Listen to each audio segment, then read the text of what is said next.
bonjour, est-ce que vous êtes là?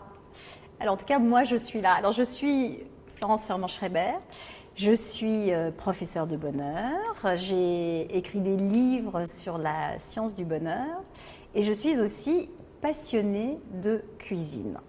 Nous allons, enfin si vous êtes là, je pense que vous le savez déjà, mais toujours est-il que nous allons passer les prochaines 45 minutes ensemble. Alors, nous allons parler de comment on peut choisir le bonheur et puis je vais vous raconter toute l'aventure de ce programme parce que c'est quand même un an de travail qui aboutit aujourd'hui, là tout de suite. Donc moi, je suis extrêmement excitée. Je vais peut-être d'abord vous donner quelques instructions, c'est-à-dire que l'idée, c'est que je vais vous parler, mais ensuite, pour pouvoir me poser des questions, voilà ce que vous allez devoir faire juste en dessous de l'écran. Il y a un endroit pour indiquer votre adresse mail. Vous rentrez votre adresse mail là, ce qui vous inscrit en fait à la possibilité de me poser des questions.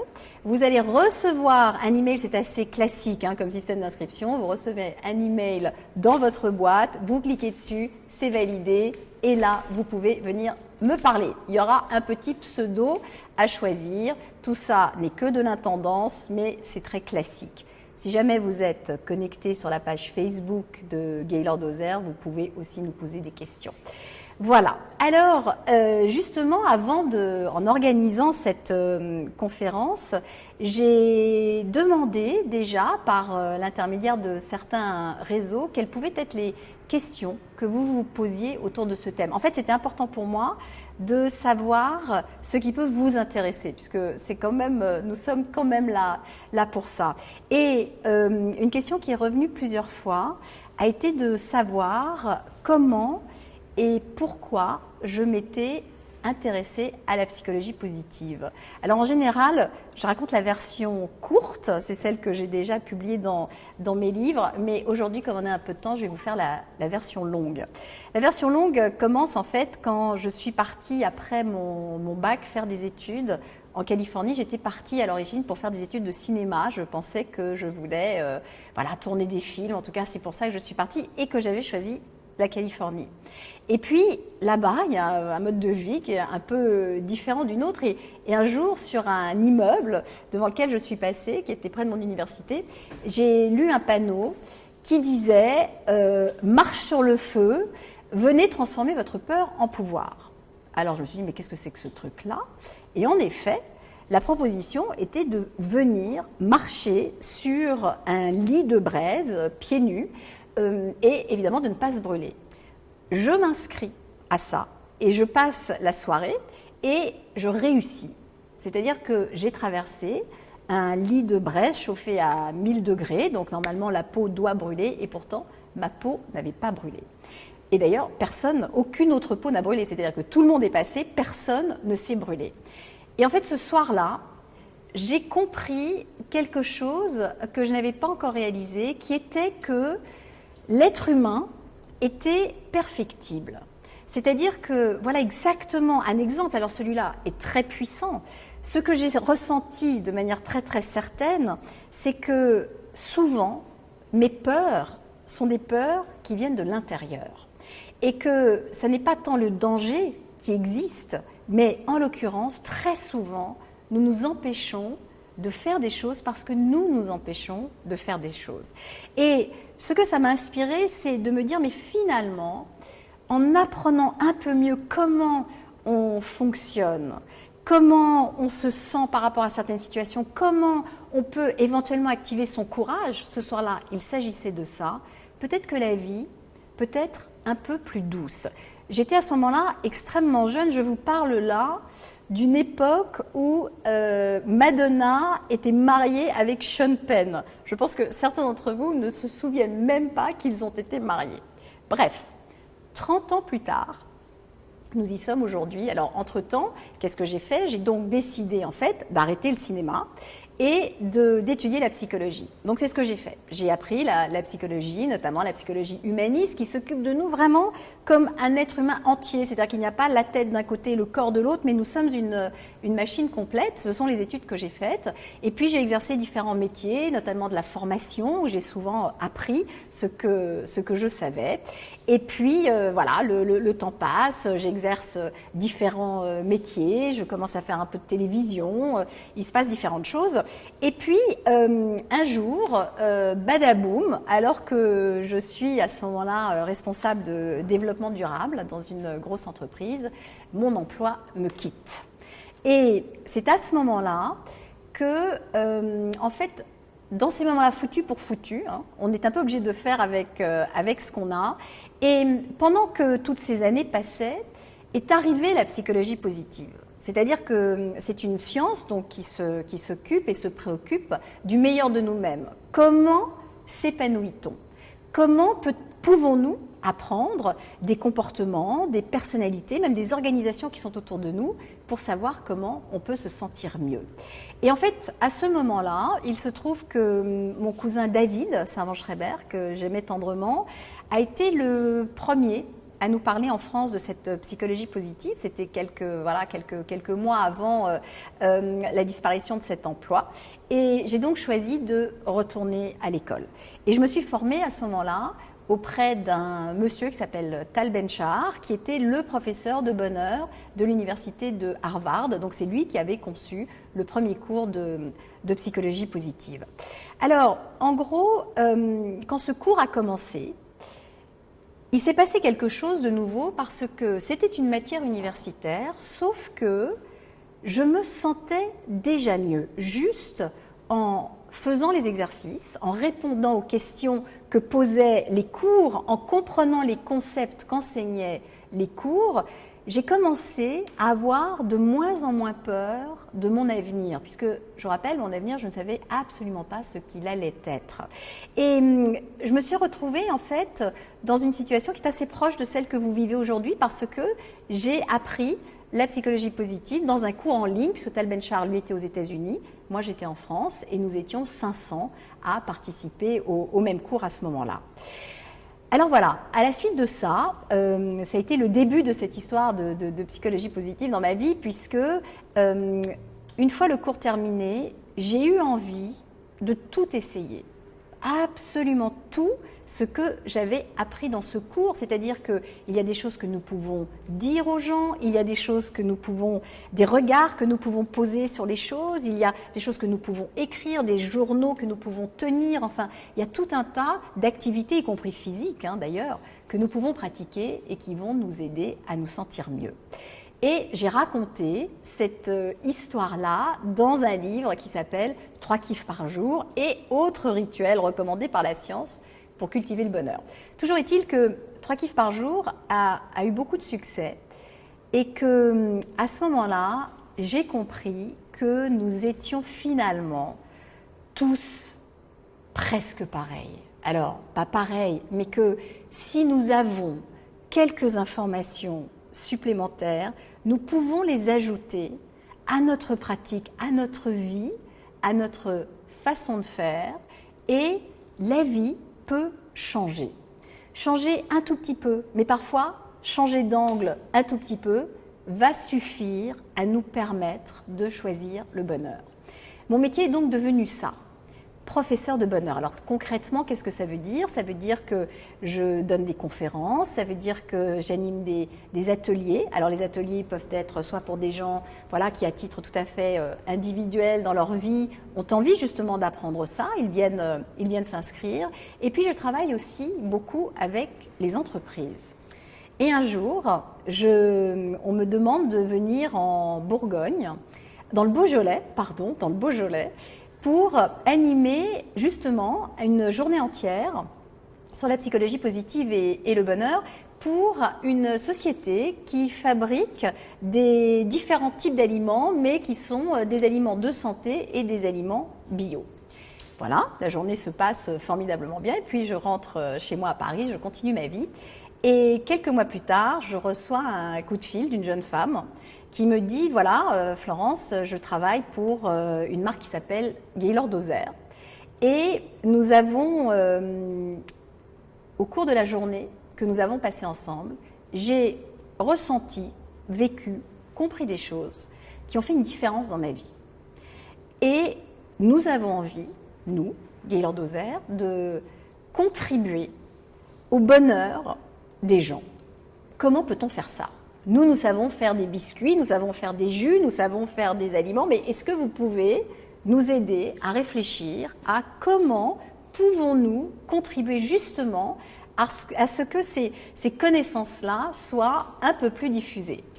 Donc on s'est mis au travail, ça m'a beaucoup excitée parce que c'est vrai que la psychologie positive telle que je la connais, souvent est racontée voilà, dans des conférences. Donc quand on va à une conférence, on va apprendre des choses, on peut regarder en effet des vidéos sur Internet, on peut lire des livres. Mais pourquoi est-ce que le bonheur ne rentrerait pas justement là où on ne l'attend pas, c'est-à-dire dans un rayon de supermarché? Donc nous nous sommes mis au travail.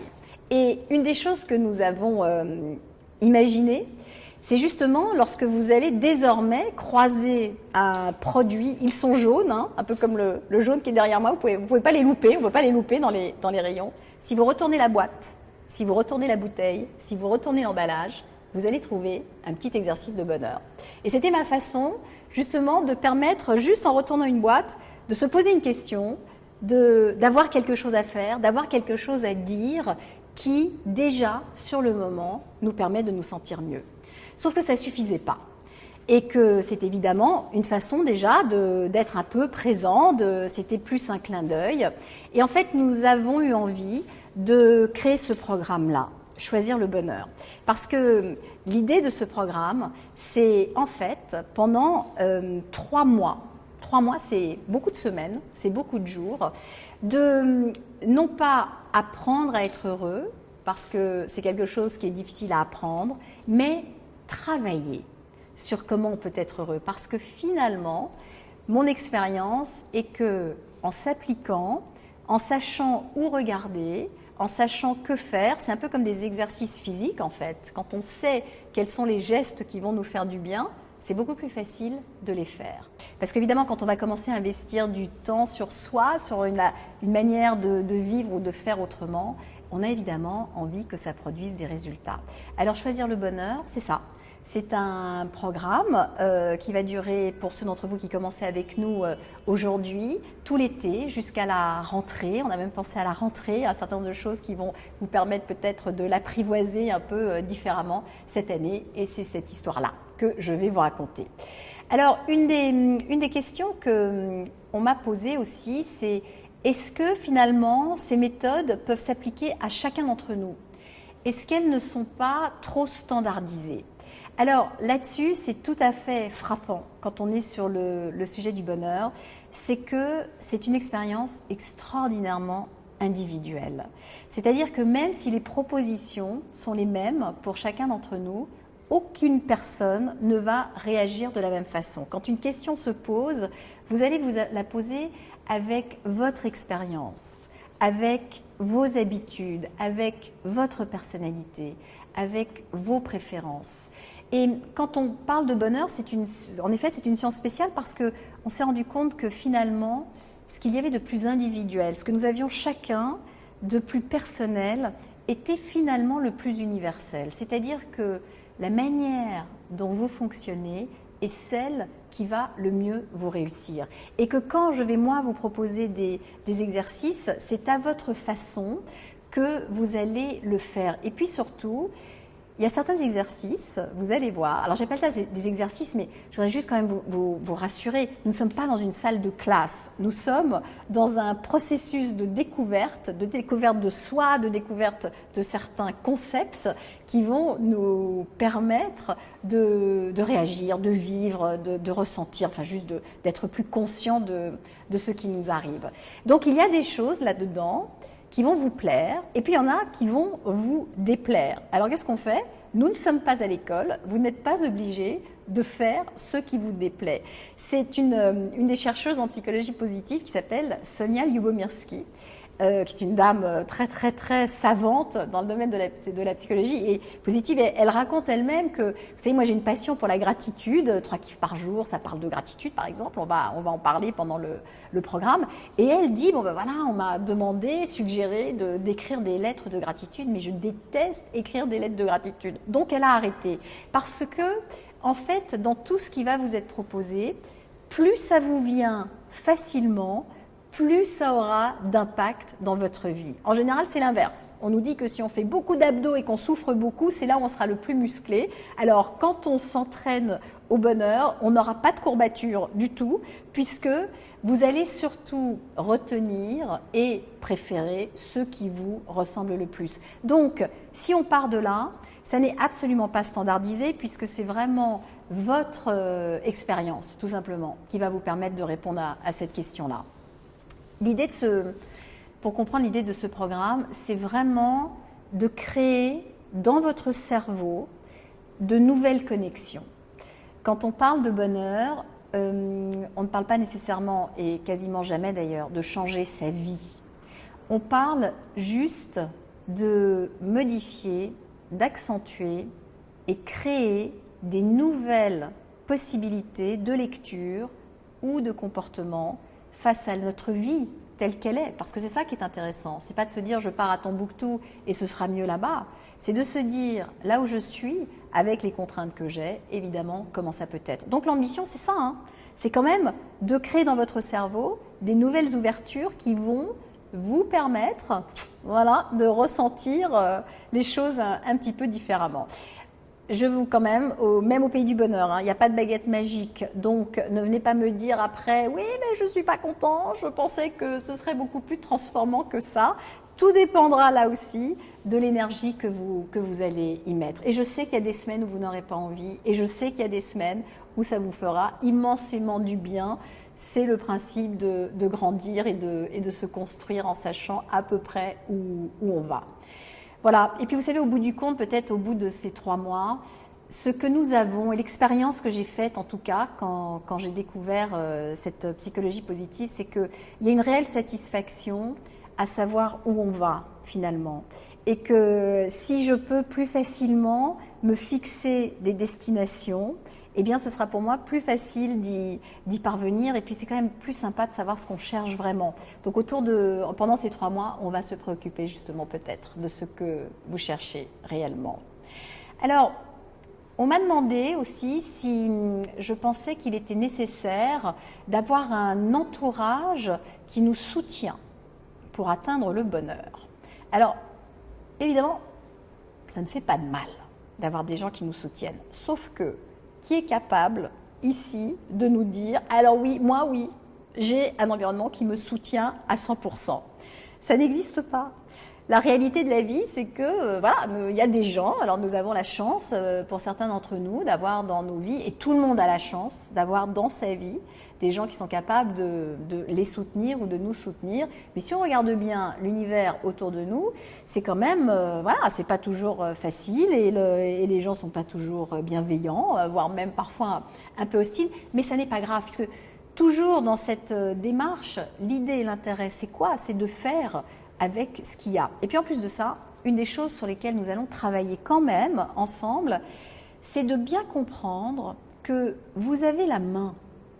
Et vous avez la main même sur votre entourage. Ce n'est pas une question de pouvoir. Avoir la main ne veut pas dire que je contrôle mon entourage. Mais avoir la main veut dire que j'ai beaucoup plus de liberté que je ne pense quand je suis en interaction avec d'autres gens. Dans l'effet que ça me fait, dans ce que je peux leur renvoyer, dans ce que ça m'inspire, finalement, nous sommes assez puissants. Et ça fait partie des choses que nous allons évidemment regarder autour de ce programme, parce que c'est ça qui compte. Sur quoi ai-je la main? Vous savez ce que c'est la dépression? C'est quand on a une sensation d'impuissance. C'est quand on ne sait plus quoi faire. Et d'ailleurs, juste petite information sur le bonheur quand même avant de commencer, c'est le contraire du bonheur, ce n'est pas le malheur. C'est-à-dire que nous avons tendance à nous dire, si je participe à un programme qui s'appelle Choisir le bonheur, est-ce que ça veut dire que je ne serai plus malheureux? Est-ce que ça veut dire que je n'aurai plus de difficultés? Non, ça ne veut pas dire ça. Parce que nous sommes sans arrêt dans un balancier qui va, un coup il y a des moments absolument extraordinaires, un coup il y a des moments très difficiles, et tant que nous sommes en mouvement, vous savez, quand ça va bien, on dépense de l'énergie parce qu'on a envie que ça continue.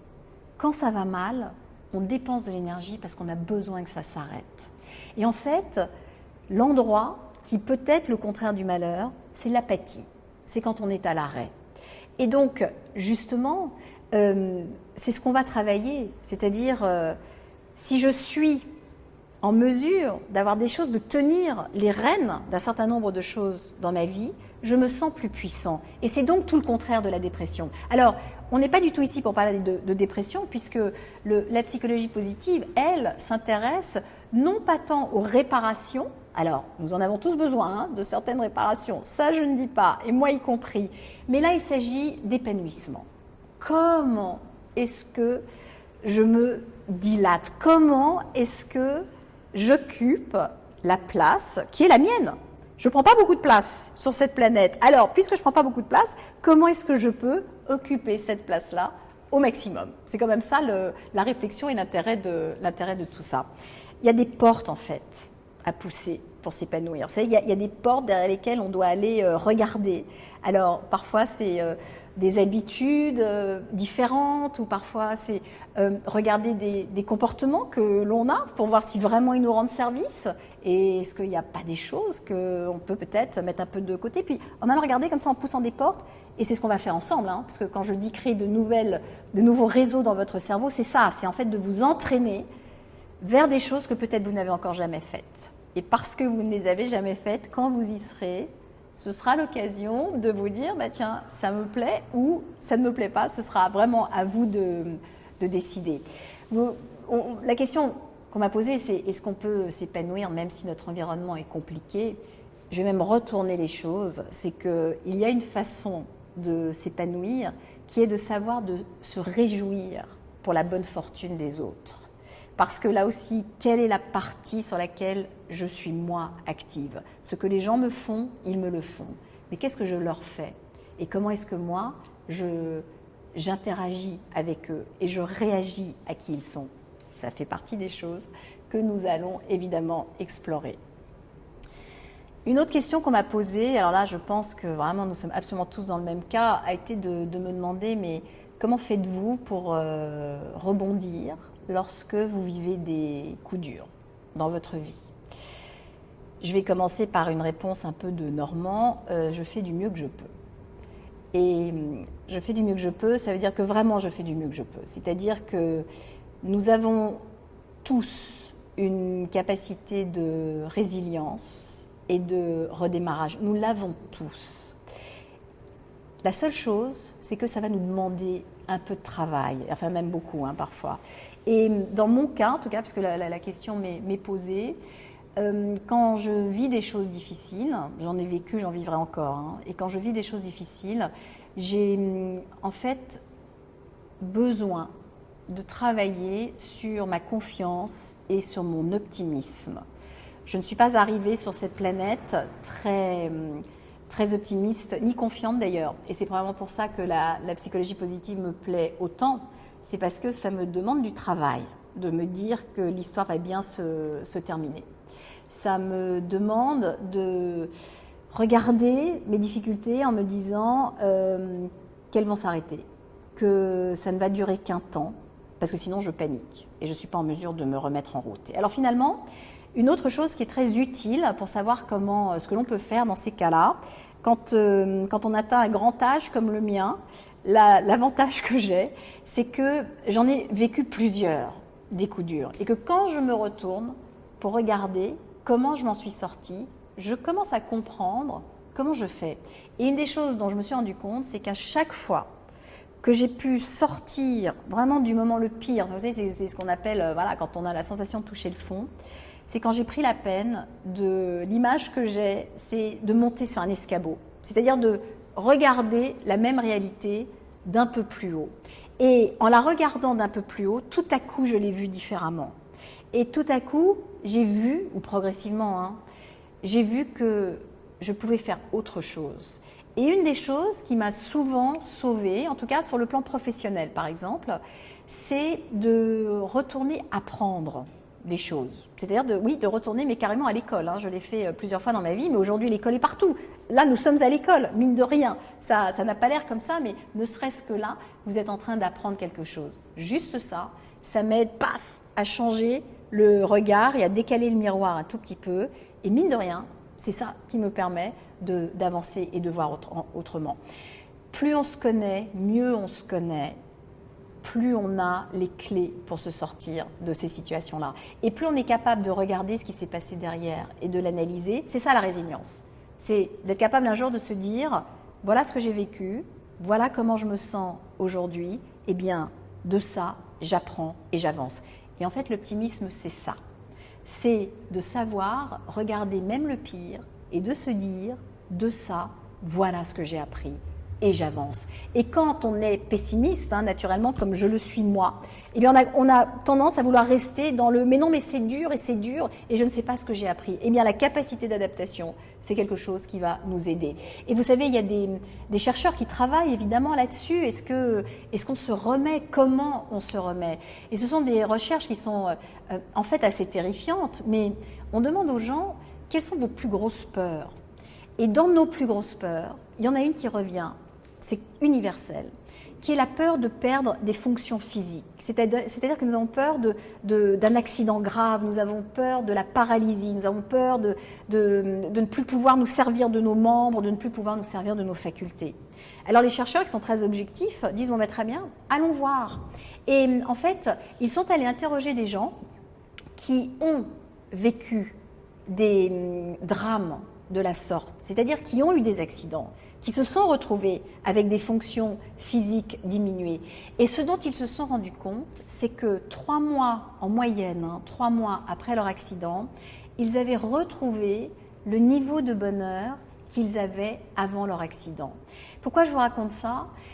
C'est pas pour vous dire que la vie n'est pas dangereuse et que nous n'avons pas besoin d'avoir peur, c'est juste pour vous rassurer sur le fait que naturellement, nous allons mettre, chacun d'entre nous, spontanément, tout en moyen pour que ça s'arrange. Donc, les coups durs, nous allons nous en sortir. Le tout est en effet que ça nous écorche le moins possible au passage et que nous apprenions le plus possible. Alors, on m'a aussi demandé, ça visiblement c'est un sujet qui vous préoccupe pas mal, comment maintenir une attitude positive et tenter d'accéder au bonheur quand on doit faire face à des comportements négatifs et désobligeants. Eh bien, j'ai un peu envie de vous répondre, c'est la vie. C'est-à-dire que oui, comme je vous disais tout à l'heure, les réactions désobligeantes et les comportements des gens autour de nous, on ne peut pas s'en protéger, on ne peut pas éliminer les gens parce que ce n'est pas légal, mais là aussi, on va explorer pendant le programme quelles sont les pédales sur lesquelles on peut appuyer pour justement essayer de s'en sortir. On peut prendre le pouvoir sur les choses qui nous affectent le plus, même les choses qui nous affectent le plus.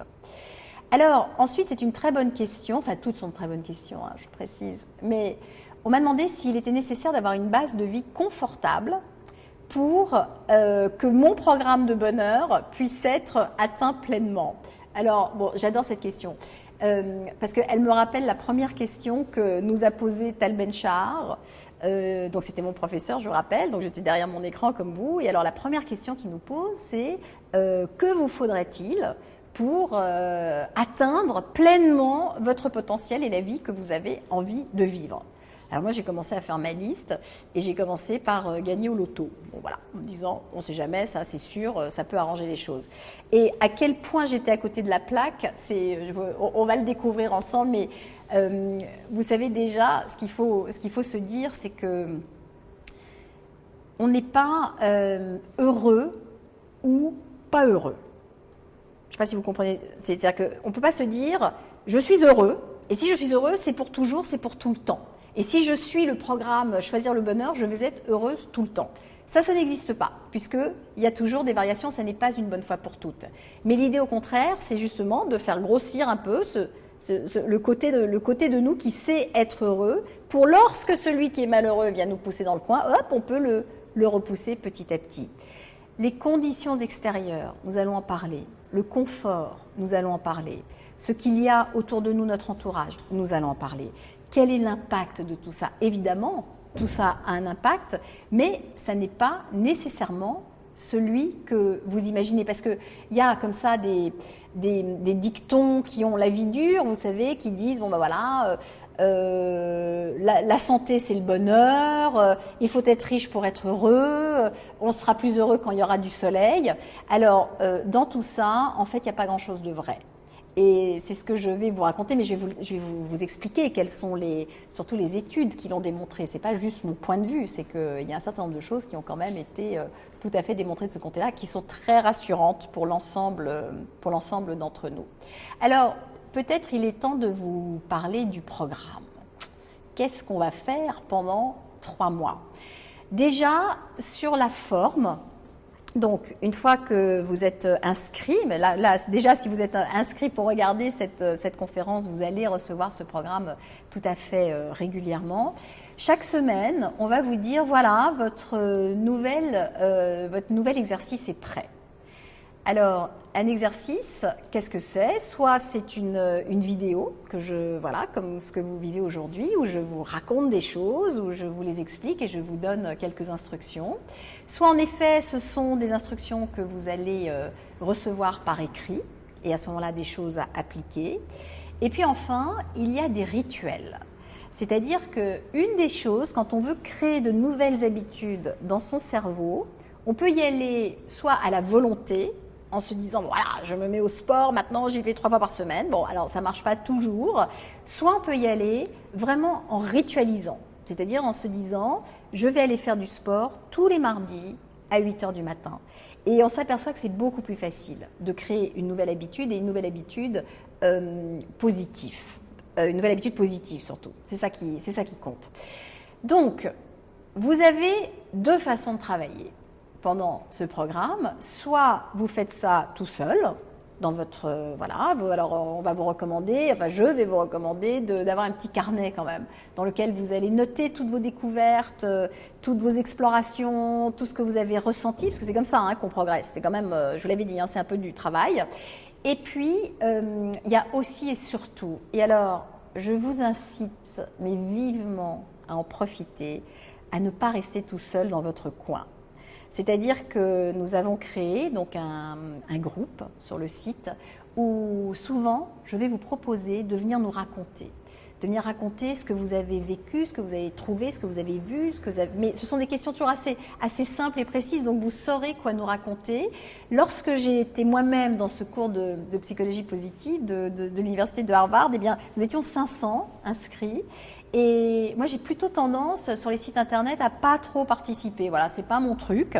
Sauf que je me suis assez vite rendu compte de l'incroyable valeur qu'il y avait non seulement à lire les témoignages des autres, parce qu'on se ressemble tous. Au bout du compte, il y a quand même quelque chose de très très universel dans les questions qu'on se pose. Et puis, quand on s'attaque à des sujets comme ceux-là, on se demande un peu si on est normal, tout simplement. Et donc, j'allais vérifier de temps en temps pour voir si soit les difficultés, soit ce qui m'arrivait, en tout cas les questions que je me posais, étaient normales. Finalement, elles l'étaient.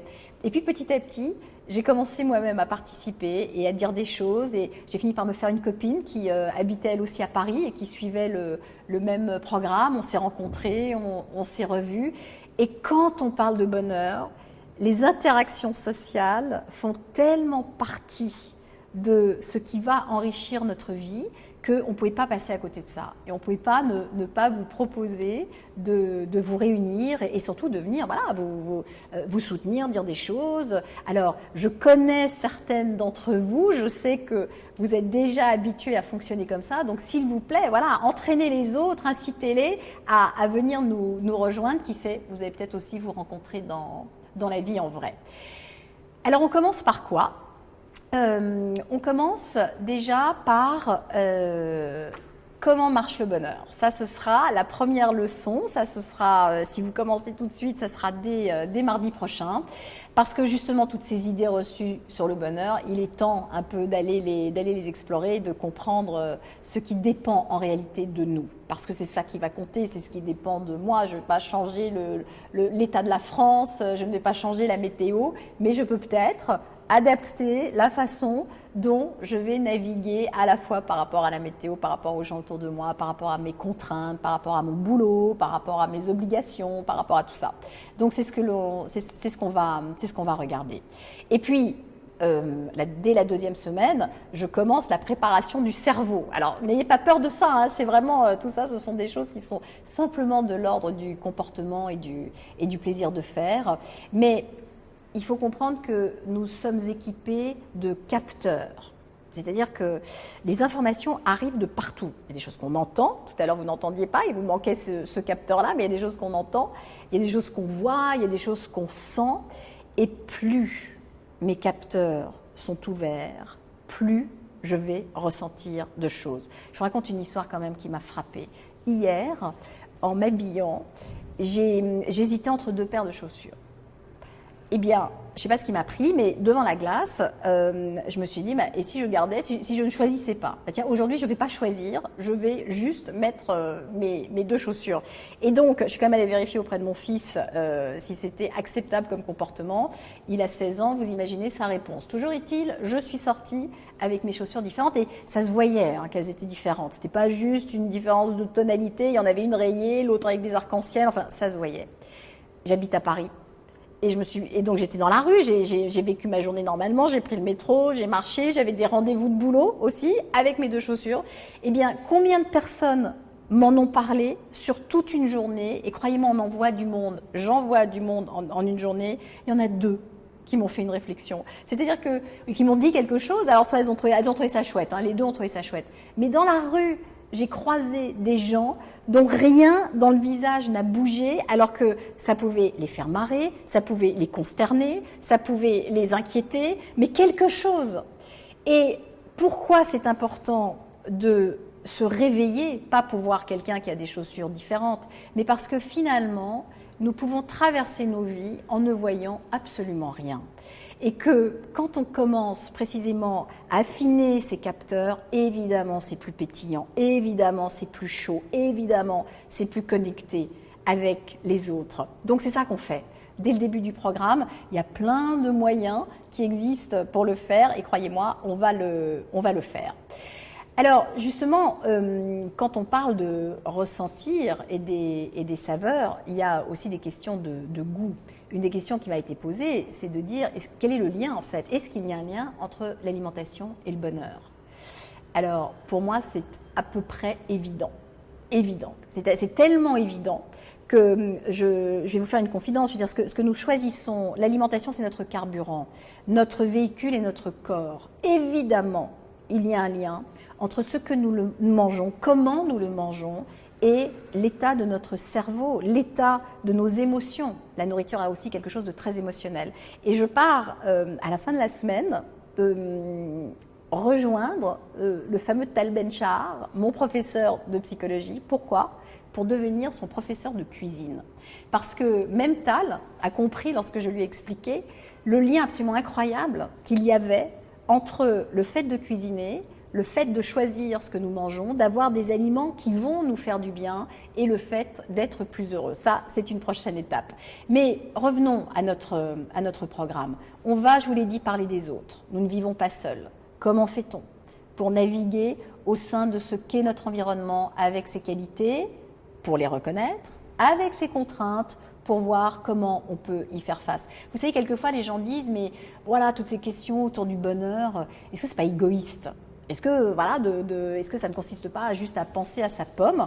Alors, la réponse que je peux vous faire, c'est que c'est exactement comme le masque à oxygène dans l'avion, vous savez, on vous dit toujours, mettez d'abord votre masque avant de pouvoir aider quelqu'un d'autre. En bonheur, c'est exactement la même chose. Qu'avons-nous à donner si nous ne savons pas nous-mêmes ressentir et capter le meilleur de ce qui nous arrive? Si nous n'avons que de la douleur, à ce moment-là, nous avons de la douleur à donner. Si nous avons un peu de bonheur et de satisfaction et de compréhension et de confort intérieur, eh bien, c'est ça que nous pouvons contribuer. Donc, c'est pour ça qu'on commence par vous. Et justement, ce programme-là, il est là non seulement, c'est vrai pour nous, mais évidemment, il y a des choses que vous allez faire avec les gens qui vous entourent. Tout ça, évidemment, je vous l'ai dit dès le début, c'est une histoire de personnes entières. C'est-à-dire qu'il y a la tête, bien sûr, on va beaucoup y travailler, mais le corps aussi. et nous allons apprendre à respirer. Et pourquoi j'y tiens particulièrement? Parce que David Savant-Schreiber, justement, qui était psychiatre, donc c'était mon cousin, je vous l'ai déjà dit, je crois, mais bon, je l'aimais beaucoup, toujours est-il. David était psychiatre et son obsession était de se dire qu'est-ce qui peut nous adoucir la vie? Qu'est-ce qui peut nous aider à réguler nos émotions, puisque nos émotions nous font faire des voyages et pas tous agréables. Donc il y avait d'une part, la psychologie positive était un premier instrument, donc voilà, on va en parler, mais il y a aussi une technique de respiration très particulière qui nous permet de gérer nos émotions, de nous recentrer, de nous préparer à des choses difficiles. Je vais vous apprendre comment on fait et vous allez pouvoir à votre tour l'apprendre à d'autres personnes autour de vous. Voilà, alors profitons de la saison puisque nous allons nous retrouver au cœur de l'été finalement à faire ce programme tous ensemble. Il y a des moments où on va vous laisser un peu tranquille, vous allez voir, on va vous laisser vivre vos vacances et avec votre entourage, mais justement, ça va être l'occasion de vous intéresser à cet entourage et de faire des choses avec eux, de nous raconter ce que vous faites aussi vous pour vous sentir bien ensemble. Ça, ce sera, vous savez, quand les choses vont bien dans la vie, si quelqu'un nous dit que, je vais reformuler ça autrement, il y a tellement de choses difficiles dans notre vie.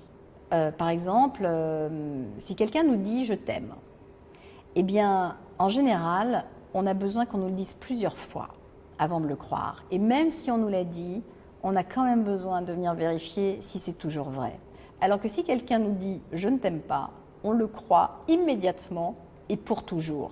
Et c'est parce que nous avons cette tendance-là, vraiment, que nous allons beaucoup travailler la forme de notre cerveau pour qu'il soit capable de croire les choses que l'on nous dit lorsqu'elles nous veulent du bien et que nous puissions les imprimer et que nous puissions construire là-dessus. On va faire ça cet été. Comment est-ce qu'on peut travailler là-dessus? Voilà. Et puis enfin, comment se soutenir soi-même? Parce que, on le voit, la seule personne sur laquelle je peux espérer un jour avoir un peu de contrôle, c'est moi-même. En tous les cas, ça n'est ni sur vous, ni sur les gens qui m'entourent, ni même les gens que j'ai fabriqués.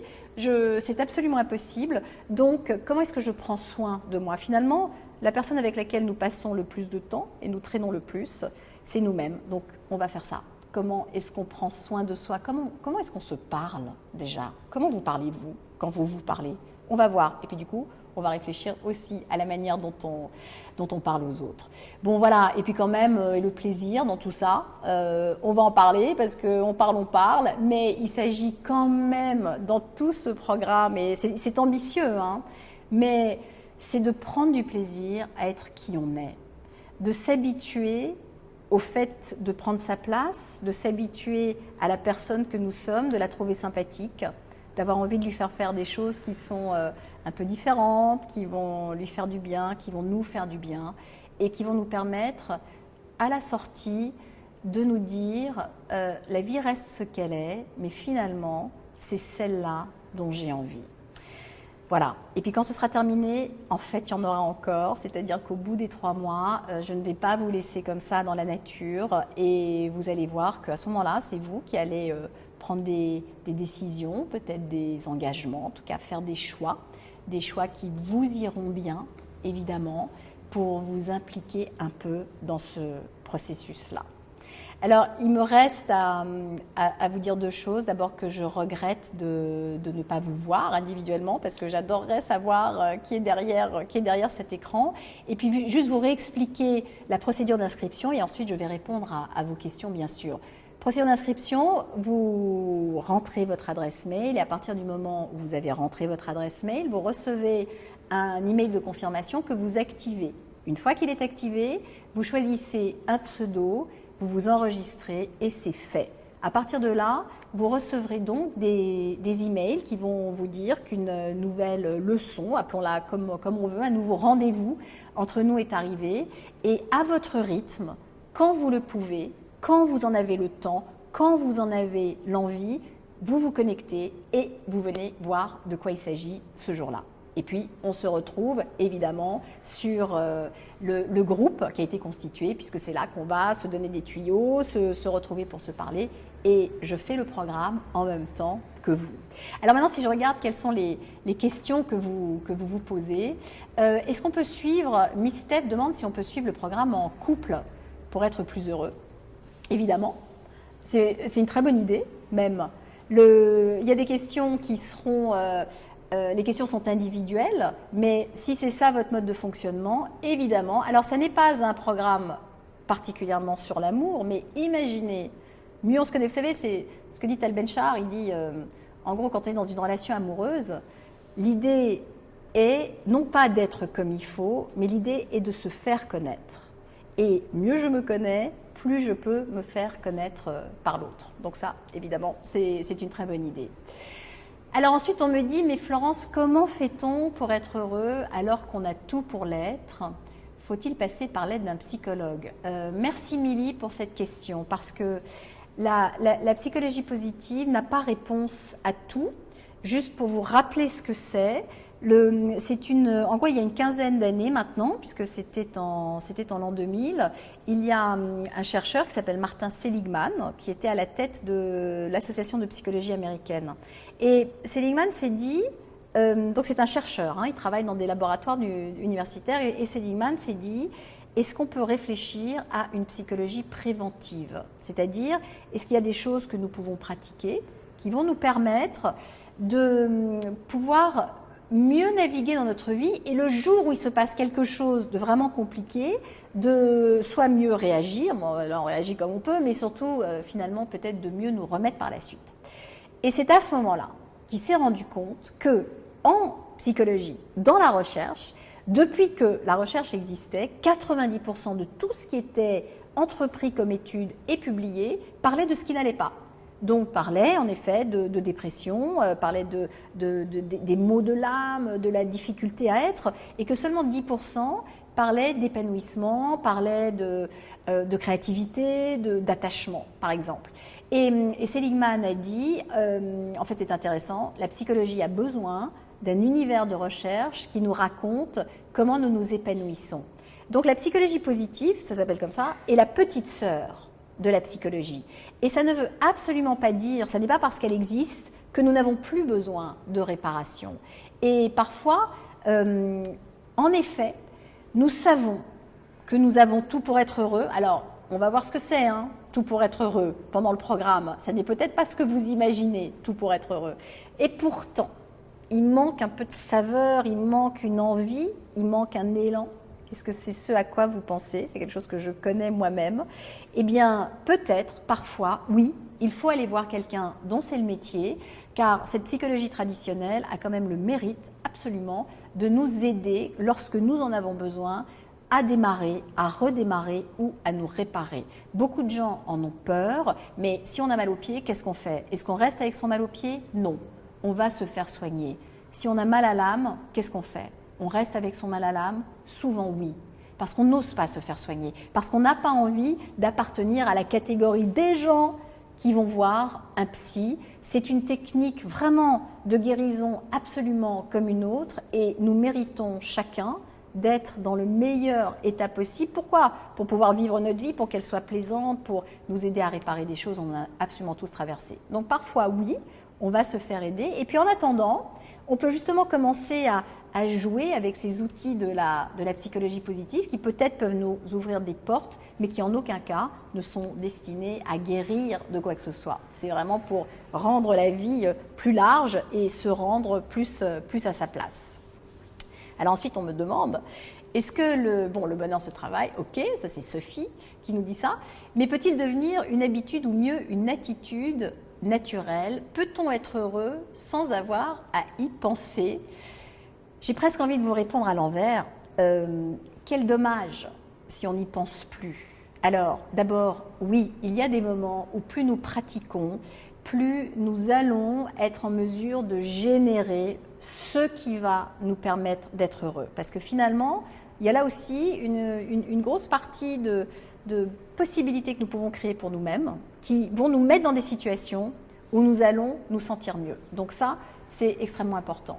Mais il y a aussi le fait que si on ne le sent plus, si on ne sent plus cette part de vigilance qui va nous permettre de voir le meilleur, on risque de passer aussi à côté de ce meilleur. Donc oui, ça devient plus naturel, mais non, il ne faut pas que ça devienne automatique, parce que sinon nous passons à côté de ça. Comment être positif? Ça c'est la question d'Abby, qui est une question très importante. Comment être positif quand tout va mal? Alors quand tout va mal, c'est la solitude, c'est le chômage, c'est la maladie. Là aussi, une croyance importante, c'est que nous n'avons pas besoin d'être en bonne santé, nous n'avons pas besoin d'être employés, nous n'avons pas besoin d'être plusieurs pour être plus heureux. Tout dépend de ce que l'on va entendre par heureux, mais on commence par des petits bouts.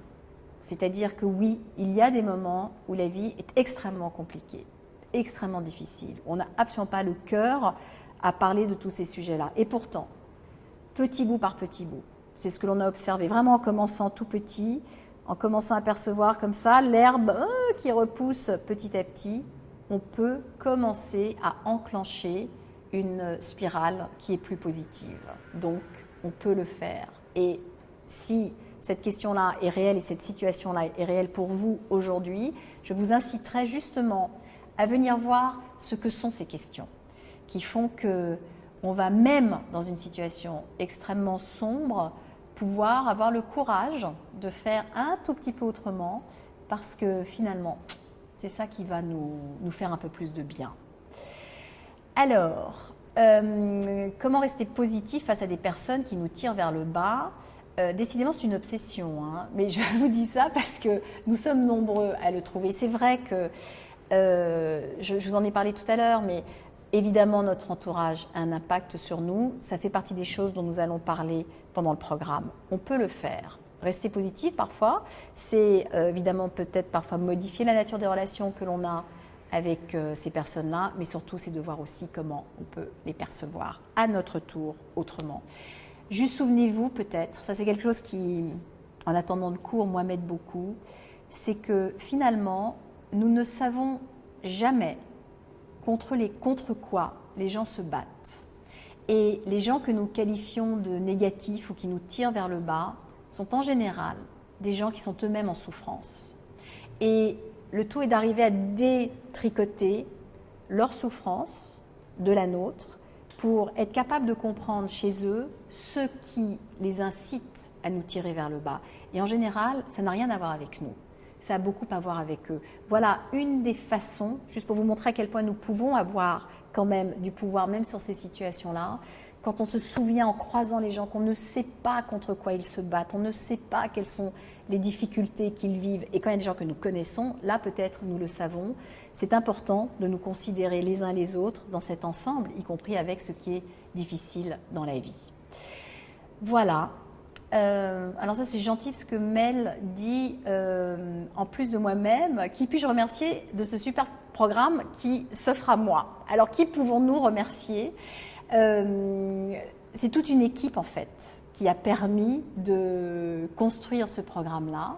Alors évidemment, nous avons beaucoup travaillé, nous avons beaucoup discuté, nous avons beaucoup fabriqué, nous avons tourné des choses, écrit des choses, créé des sites internet, des systèmes d'inscription. Enfin, vous ne pouvez pas imaginer le travail qu'il y a derrière tout ça. C'est toute une équipe qui est autour de moi. Même ma jupe a été choisie pour moi. Elle est belle, hein?